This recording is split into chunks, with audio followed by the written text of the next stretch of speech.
and landed in the waste of Lamoth, the great Echo, upon the outer shores of the Firth of Drengist. And even as the Noldor set foot upon the strand, their cries were taken up into the hills and multiplied, so that a clamour as of countless mighty voices filled all the coasts of the north. And the noise of the burning of the ships at Losgar went down the winds of the sea as a tumult of great wrath. And far away all who heard that sound were filled with wonder. Now the flames of that burning were seen not only by Fingolfin, whom Feanor had deserted in Araman, but also by the orcs and the watchers of Morgoth. No tale has told what Morgoth thought in his heart at the tidings that Feanor, his bitterest foe, had brought a host out of the west.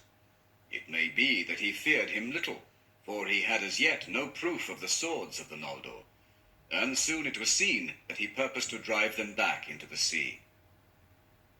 Under the cold stars before the rising of the moon, the host of Feanor went up the long firth of Drengist that pierced the echoing hills of Ered Lomin, and passed thus from the shores into the great land of Ithlam. And they came at length to the long lake of Mithrim, and upon its northern shore made their encampment in that region that bore the same name. But the host of Morgoth, aroused by the tumult of Lamoth and the light of the burning at Losgar, came through the passes of Ered Wethrin, the mountains of shadow, and assailed Feanor on a sudden before his camp was full wrought or put in defence.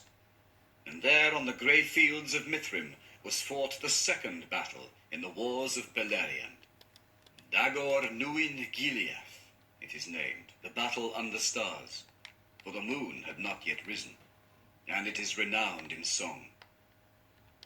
The Noldor, outnumbered and taken at unawares, were yet swiftly victorious, for the light of Aman was not yet dimmed in their eyes, and they were strong and swift, and deadly in anger, and their swords were long and terrible. The orcs fled before them, and they were driven forth from Mithrim with great slaughter, and hunted over the mountains of shadow into the great plain of Ard Garlan, that lay northward of Dorthonion. There the armies of Morgoth that had passed south into the Vale of Sirion and beleaguered Círdan in the havens of the Falas came up to their aid and were caught in their ruin. For Celegorn, Feanor's son, having news of them, waylaid them with a part of the elven host, and coming down upon them out of the hills near Eithel Sirion, drove them into the fen of Serek. Evil indeed were the tidings that came at last to Angband, and Morgoth was dismayed.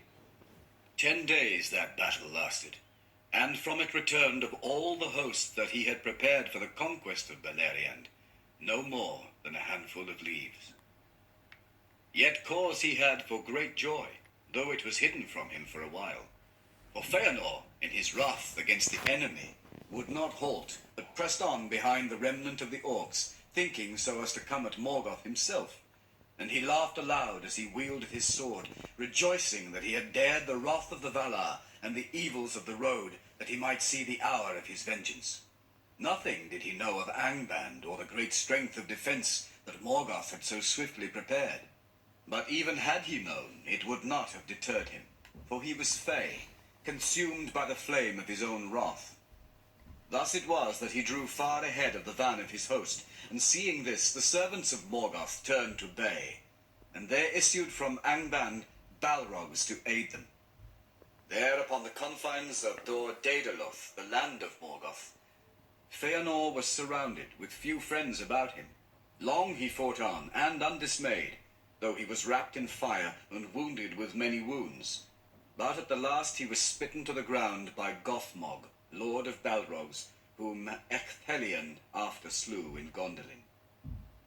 There he would have perished, had not his sons in that moment come up with force to his aid, and the Balrogs left him and departed to Angband. Then his sons raised up their father and bore him back towards Mithrim. But as they drew near to Eithel Sirion, and were upon the upward path to the pass over the mountains, Feanor bade them halt, for his wounds were mortal, and he knew that his hour was come. And looking out from the slopes of Ered Wethrin, with his last sight, he beheld far off the peaks of Thangorodrim, mightiest of the towers of Middle-earth, and knew with the foreknowledge of death that no power of the Noldor would ever overthrow them. But he cursed the name of Morgoth thrice, and laid it upon his sons to hold to their oath and to avenge their father. Then he died. But he had neither burial nor tomb, for so fiery was his spirit, that as it sped his body fell to ash, and was borne away like smoke. And his likeness has never again appeared in Arda, neither has his spirit left the halls of Mandos. Thus ended the mightiest of the Noldor, of whose deeds came both their greatest renown and their most grievous woe. Now in Mithrim there dwelt grey elves, folk of Beleriand, that had wandered north over the mountains, and the Noldor met them with gladness, as kinsfolk long sundered. But speech at first was not easy between them, for in their long severance the tongues of the Calaquendi in Valinor and of the Moraquendi in Beleriand had drawn far apart. From the elves of Mithrim the Noldor learned of the power of Elu Thingol, king in Doriath, and the girdle of enchantment that fenced his realm. And tidings of these great deeds in the north came south to Menegroth, and to the havens of Brith Ombar and Eglares. Then all the elves of Beleriand were filled with wonder and with hope at the coming of their mighty kindred, who thus returned unlooked for from the west in the very hour of their need, believing indeed at first that they came as emissaries of the Valar to deliver them. But even in the hour of the death of Feanor, an embassy came to his sons from Morgoth, acknowledging defeat and offering terms even to the surrender of a Silmaril. Then Maedhros the Tall, the eldest son, persuaded his brothers to feign to treat with Morgoth, and to meet his emissaries at the place appointed. But the Noldor had as little thought of faith as had he. Wherefore each embassy came with greater force than was agreed. But Morgoth sent them more, and they were Balrogs. Maedhros was ambushed, and all his company was slain, but he himself was taken alive by the command of Morgoth, and brought to Angband. Then the brothers of Maedhros drew back and fortified a great camp in Hithlum. But Morgoth held Maedhros as hostage, and sent word that he would not release him unless the Noldor would forsake their war, returning into the west, or else departing far from Beleriand into the south of the world. But the sons of Feanor knew that Morgoth would betray them, and would not release Maedhros, whatsoever they might do, and they were constrained also by their oath, and might not for any cause forsake the war against their enemy. Therefore Morgoth took Maedhros, and hung him from the face of a precipice upon Thangorodrim, and he was caught to the rock by the wrist of his right hand in a band of steel. Now rumour came to the camp in Hithlum of the march of Fingolfin and those that followed him, who had crossed the grinding ice, and all the world lay then in wonder at the coming of the moon. But as the host of Fingolfin marched into Mithrim, the sun rose flaming in the west, and Fingolfin unfurled his blue and silver banners, and blew his horns, and flowers sprang beneath his marching feet, and the ages of the stars were ended. At the uprising of the great light, the servants of Morgoth fled into Angband, and Fingolfin passed unopposed through the fastness of Dor Daedaloth, while his foes hid beneath the earth. Then the elves smote upon the gates of Angband, and the challenge of their trumpets shook the towers of Thangorodrim. And Maedhros heard them amid his torment, and cried aloud, but his voice was lost in the echoes of the stone. But Fingolfin, being of other temper than Feanor, and wary of the wiles of Morgoth, withdrew from Dor Daedaloth, and turned back towards Mithrim, for he had heard tidings that there he should find the sons of Feanor, and he desired also to have the shield of the mountains of shadow, while his people rested and grew strong. For he had seen the strength of Angband, and thought not that it would fall to the sound of trumpets only. Therefore, coming at length to Hithlum, he made his first camp and dwellings by the northern shores of Lake Mithrim. No love was there in the hearts of those that followed Fingolfin for the house of Feanor, for the agony of those that endured the crossing of the ice had been great, and Fingolfin held the sons the accomplices of their father. Then there was peril of strife between the hosts. But grievous as were their losses upon the road, the people of Fingolfin and of Finrod, son of Finarfin, were still more numerous than the followers of Feanor, and these now withdrew before them, and removed their dwelling to the southern shore, and the lake lay between them. Many of Feanor's people indeed repented of the burning at Losgar, and were filled with amazement at the valor that had brought the friends whom they had abandoned over the ice of the north, and they would have welcomed them, but they dared not for shame. Thus, because of the curse that lay upon them, the Noldor achieved nothing, while Morgoth hesitated, and the dread of light was new and strong upon the orcs. But Morgoth arose from thought, and seeing the division of his foes, he laughed. In the pits of Angband he caused vast smokes and vapors to be made, and they came forth from the reeking tops of the Iron Mountains, and afar off they could be seen in Mithrin, staining the bright airs in the first mornings of the world. A wind came out of the east and bore them over Hithlum, darkening the new sun, and they fell and coiled about the fields and hollows, and lay upon the waters of Mithrin, drear and poisonous. Then Fingon the Valiant, son of Fingolfin, resolved to heal the feud that divided the Noldor, before the enemy should be ready for war. For the earth trembled in the Northlands with the thunder of the forges of Morgoth underground. Long before, in the bliss of Valinor, before Melkor was unchained, or lies came between them, Fingon had been close in friendship with Maedhros. And though he knew not yet that Maedhros had not forgotten him at the burning of the ships, the thought of their ancient friendship stung his heart.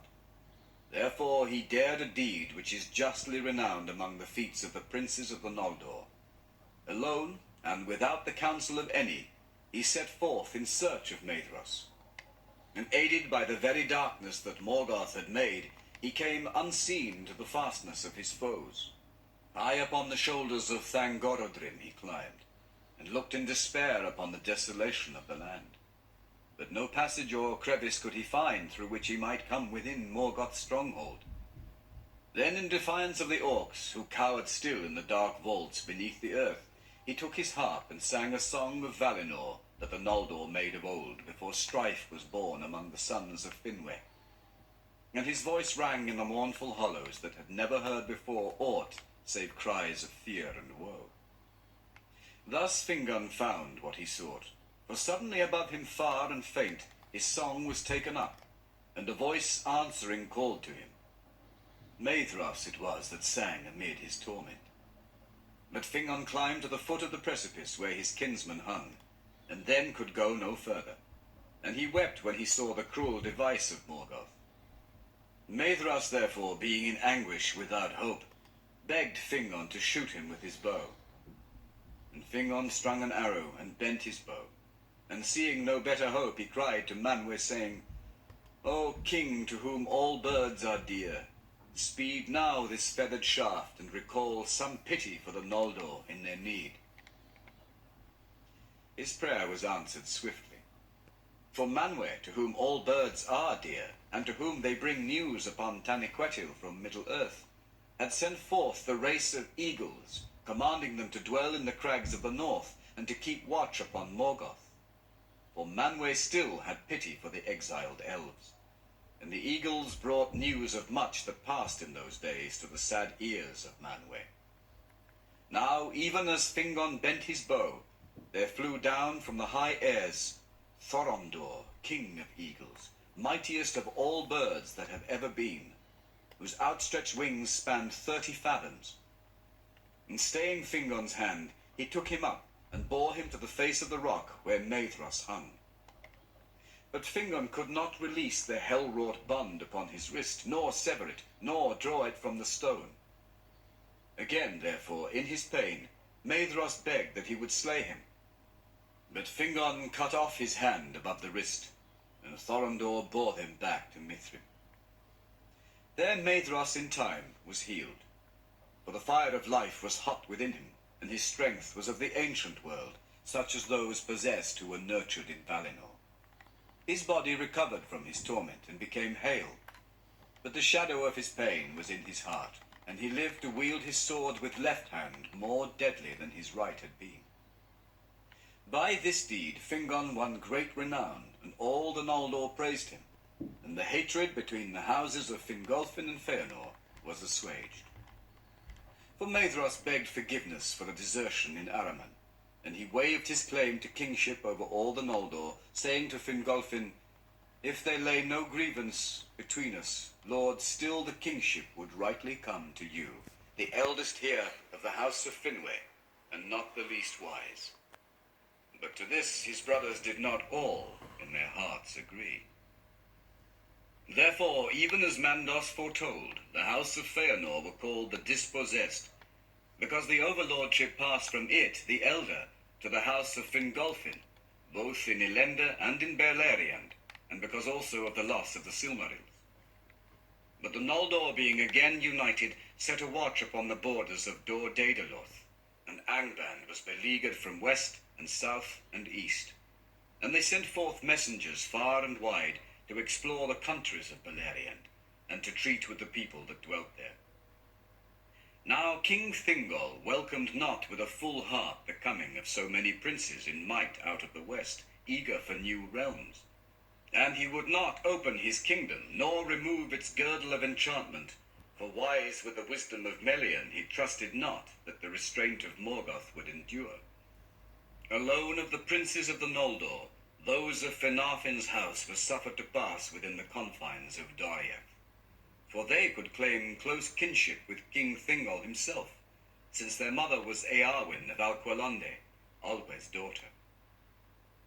Angrod, son of Finarfin, was the first of the exiles to come to Menegroth as messenger of his brother Finrod, and he spoke long with the king, telling him of the deeds of the Noldor in the north, and of their numbers, and of the ordering of their force. But being true and wise-hearted, and thinking all griefs now forgiven, he spoke no word concerning the kinslaying, nor of the manner of the exile of the Noldor, and the oath of Feanor. King Thingol hearkened to the words of Angrod, and ere he went he said to him, "Thus shall you speak for me to those that sent you. In Hithlum the Noldor have leave to dwell, and in the highlands of Dothonion, and in the lands east of Doriath that are empty and wild. But elsewhere there are many of my people, and I would not have them restrained of their freedom, still less ousted from their homes. Beware, therefore, how you princes of the west bear yourselves. For I am the lord of Beleriand, and all who seek to dwell there shall hear my word.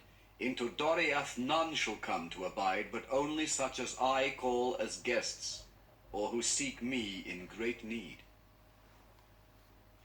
Now the lords of the Noldor held council in Mithrin, and thither came Angrod out of Doriath, bearing the message of King Thingol. Cold seemed its welcome to the Noldor, and the sons of Feanor were angered at the words. But Maedhros laughed, saying, "A king is he that can hold his own, or else his title is